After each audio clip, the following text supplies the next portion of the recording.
Pay close attention. What you're about to see is Bible prophecy being fulfilled.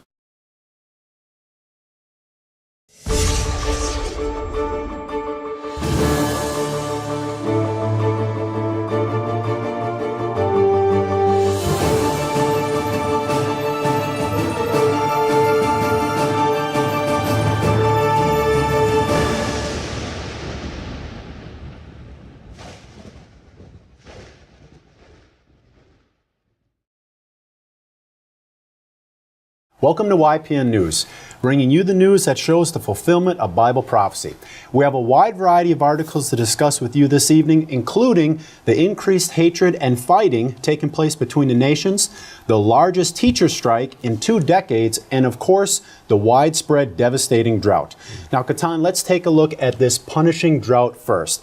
ABC News' Jim Axelrod interviewed Randy Hayeswood, a corn and soybean farmer in Lincoln, Kansas, who depends on water diverted from the Arkansas River to supply and irrigate his 2,000 acres. Now, just to give you an idea how bad the drought is in this area, in just 4 months, the water level in his fishing hole dropped a shocking 4 feet. Wow. Now, Mr. Hayeswood said, "I'd say the drought's gotta be about the worst. It affects everything. How's a farmer supposed to do his business," he said, "when you're down that much water? It makes it really hard. It costs a lot of money to pump the water from the ground, and we just lose our water. We still don't have our water to use," he said. And Katan, that's actually not even the worst of it. A 200-mile stretch of the Arkansas riverbed is completely dry. When Mr. Hayeswood was asked on a scale of 1 to 10, with 10 being the worst drought condition he's ever imagined or ever experienced, what was that part of Kansas right now? He answered 12. 12. It's that bad. In fact, it hasn't been that bad in Kansas in 65 years. Amazing. Less than 7 inches of rain has fallen there all year. And with no water to divert from the Arkansas River to their fields, Mr. Hayeswood can't grow feed for his calves. He has to buy it at the cost of $1,000 a week. His corn profits have been cut in half as well. Now, he may have to drill a new water well at a cost of $60,000 to $70,000. That's on top of that $1,000 a week he's already spending. And as we reported in the past, all of this is contributing to the higher food prices we see in the supermarkets. Now, turning our focus to one of the largest teacher strikes ever, YPN's Larry McGee has the latest. Larry, what's taking place in the Windy City? Big trouble, Jeff.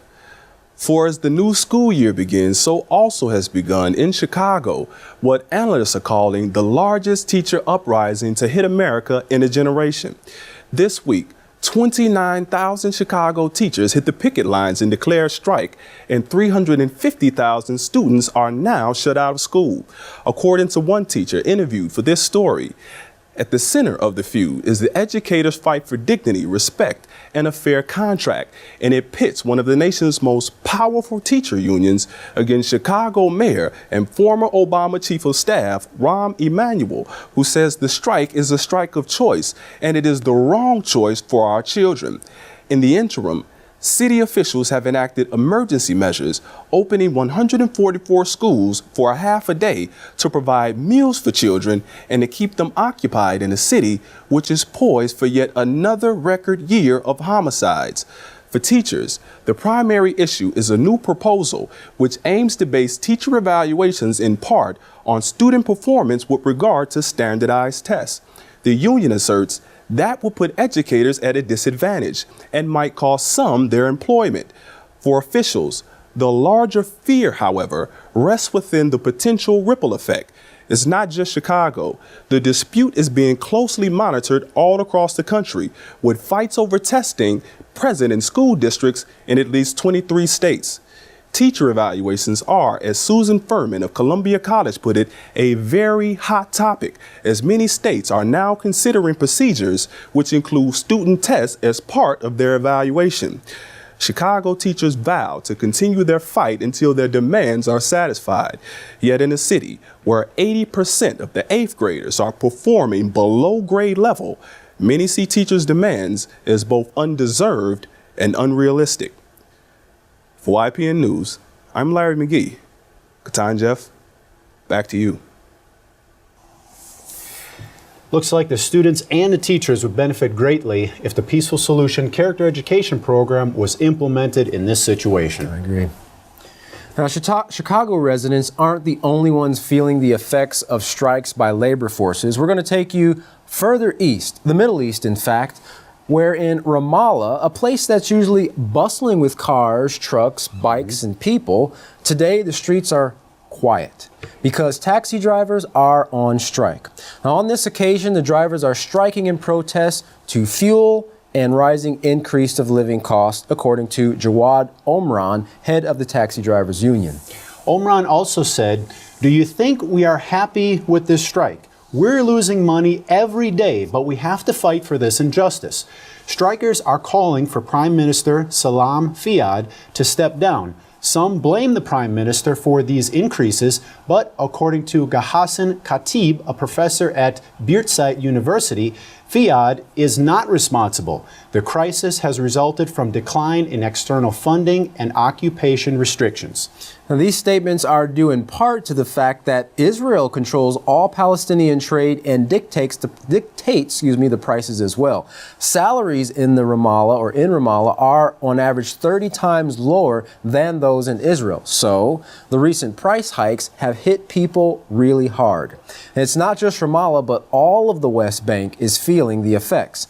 As anger has been growing in the last week, one of the main methods of protest have been the burning of tires, which has, of course, created roadblocks to traffic, which has brought traffic to a halt.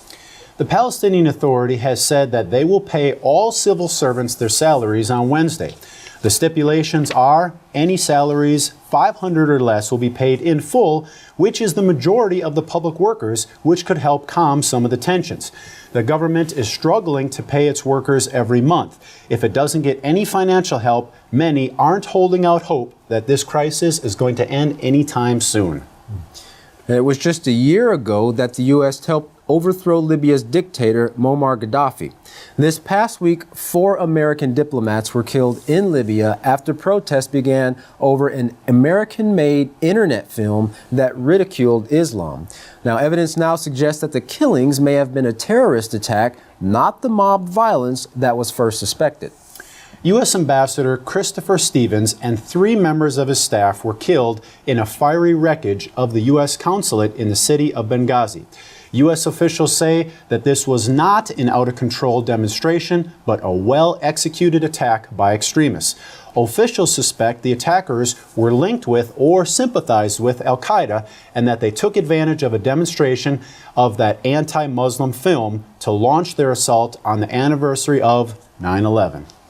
There were no U.S. Marines who often serve as guards at diplomatic outposts at the consulate at the night of the attack.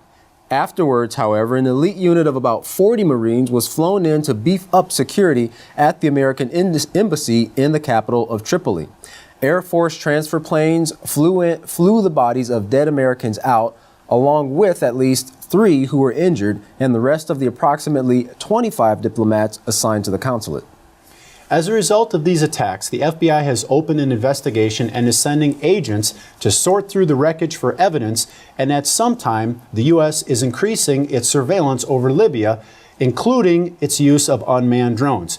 Now, the Navy is also positioning 2 destroyers armed with cruise missiles off the coast of Libya. Now, this is the first time a U.S. ambassador has died in the line of duty in more than 30 years. President Obama had this to say about the attacks. The United States condemns in the strongest terms this outrageous and shocking attack. And make no mistake, we will work with the Libyan government to bring to justice the killers who attacked our people, end quote. Secretary of State Hillary Clinton also commented on the attack by saying, "Today, many Americans are asking, indeed, I ask myself," she said, "how could this happen? How could this happen in a country we helped liberate, in a city we helped save from destruction? Let me be clear, there is no justification for this," she said, "none. Violence like this is no way to honor religion or faith, and as long as there are those who would take innocent life in the name of God, the world will never know a true and lasting peace," she said. Now back to the Middle East and Africa, where a wave of violent protests are rocking the area in reaction to that anti-Islam video made in the United States. In Khartoum, Sudan, protesters climbed the walls and stormed the U.S. Embassy.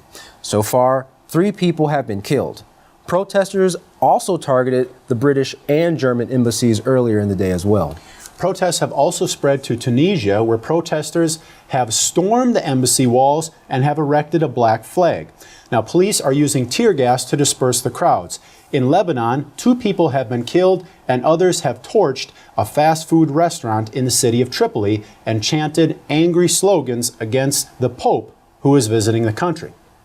In Sana'a, the capital of Yemen, the security forces used water cannons to disperse the crowds there, as well as firing warning shots.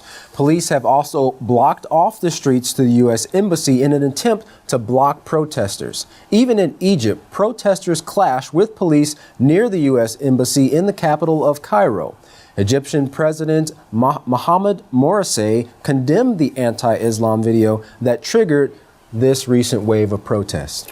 A reporter from Al Jazeera, who was in the front of the U.S. Embassy in Tunis, reported the scene as being warlike, with protesters trying to enter the embassy on every side as understaffed police worked to push them back. As violence continued this week, 2 U.S. Marines were killed in Afghanistan and several others injured when insurgents attacked their base in southern Helmand province. A group of about 20 insurgents carried out this attack. The attack came at night and involved suicide vests, rocket attacks, and small arms fires. Now, 18 insurgents were also killed in that battle. 1 was captured and another injured. The Taliban has claimed responsibility for this attack, but it hasn't been verified. They say that the motive was, once again, the controversial anti-Islam film, but also that the location was chosen because of the presence of Prince Harry, since the UK forces were also located at that base. NATO has confirmed that he was unharmed in this attack. He was safe in this particular incident, but questions have been asked about whether his presence is possibly drawing in insurgent attacks and putting other lives at risk. The base itself, along with some aircrafts, were also damaged in the attacks. The question being asked now is, how could this attack have possibly happened at a base which is so secure and so vital? Well, Jeff, we're seeing right now a world in turmoil. We're seeing fields that are stuck in drought and people in fear, desperation, and anger. This seems hopeless, but it's not. You can start to take steps today to come out of this world and experience true peace.